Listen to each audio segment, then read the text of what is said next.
Lavrov sided with President Putin after a phone conversation with Rubio allegedly led to the cancellation of the presidents themselves at Trapovskaya Raja. Could you comment on this? And does Sergey Lavrov currently have the full support of the president?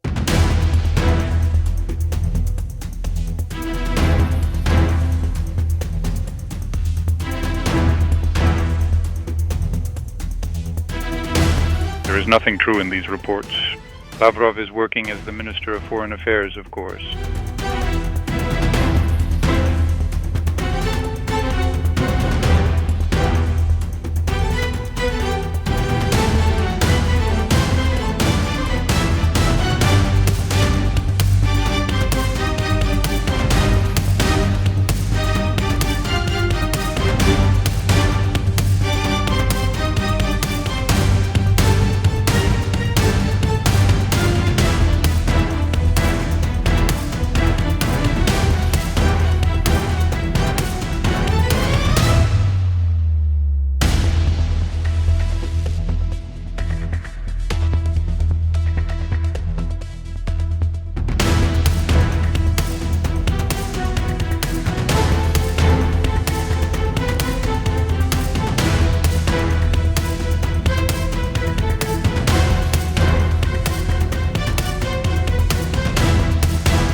Undoubtedly, it's absolutely impossible to talk about any kind of mutual trust right now.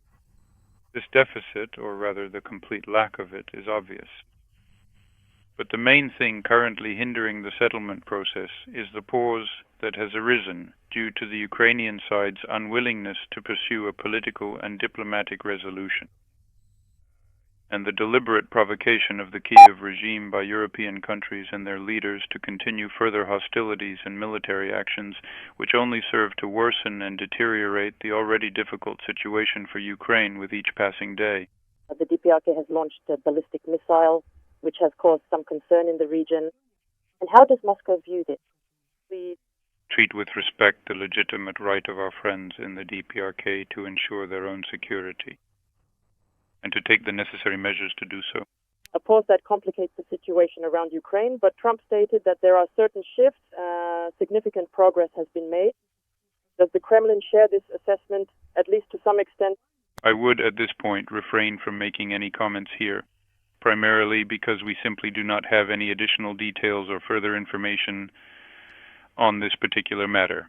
The President has stated that this idea certainly deserves attention and consideration, but of course it should be discussed with the involvement of relevant experts and thoroughly discussed in Parliament. But overall, of course, in the President's opinion, this idea deserves attention. Hungarian Prime Minister Viktor Orbán made it clear what he expects from the Budapest summit. And how does the Kremlin assess the likelihood of the summit, given not only the situation on the front lines, but also the heightened nuclear rhetoric from both the US and Russia? Do you think it's possible that the summit will take place before the end of this year? It's hardly possible to try to make any predictions, and any forecasts are likely to be unfounded. We believe that at a certain stage the summit will undoubtedly be in demand by both sides, but such a summit must be preceded by very intense, meticulous, expert-level work. And in this regard, our American colleagues are absolutely on the same page with us. They agree with us on this point. You heard Mr. Vitkov's recent statement. He announced the refusal of the deal to purchase foreign assets by Lukoil due to pressure from the US. How do you assess the position of the American authorities, and what does the whole process around Lukoil and the anti-Russian sanctions in general mean for negotiations on the necessary regulation of the Ukrainian conflict? These are completely different dimensions. We believe that all the legitimate interests of such a large international company, including a Russian one like Lukoil, must be respected in terms of the rules of international trade and economic relations. Violations in this area are unacceptable, and they harm the global trade regime.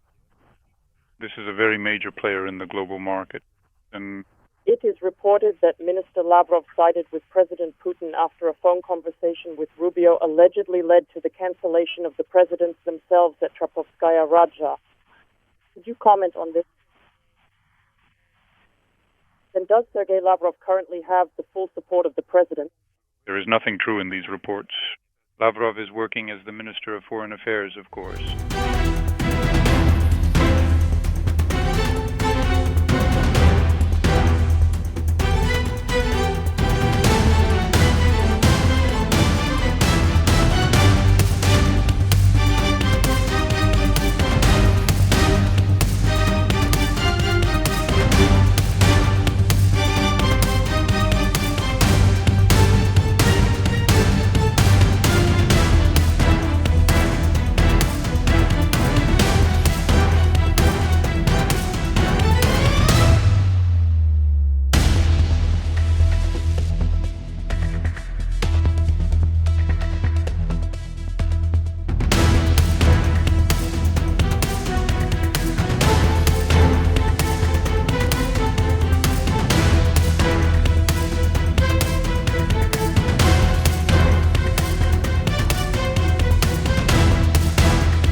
Russia have to do for you to reschedule your meeting with? I'm going to have to know that we're going to make a deal. I'm not going to be wasting my time. I've always had a great relationship with Vladimir Putin, but this has been very disappointing. I thought this would have gone long before peace in the Middle East. I mean, we have Azerbaijan and Armenia. That was very tough. In fact, Putin told me on the phone, he said, boy, that was amazing because everybody tried to get that done and they couldn't. I got it done. You had others that, if you look at India and Pakistan, I could say almost any one of the deals that I've already done, I thought would have been more difficult than Russia and Ukraine, but it didn't work out that way. There's a lot of hatred between the two, between Zelensky and Putin. There's tremendous hatred.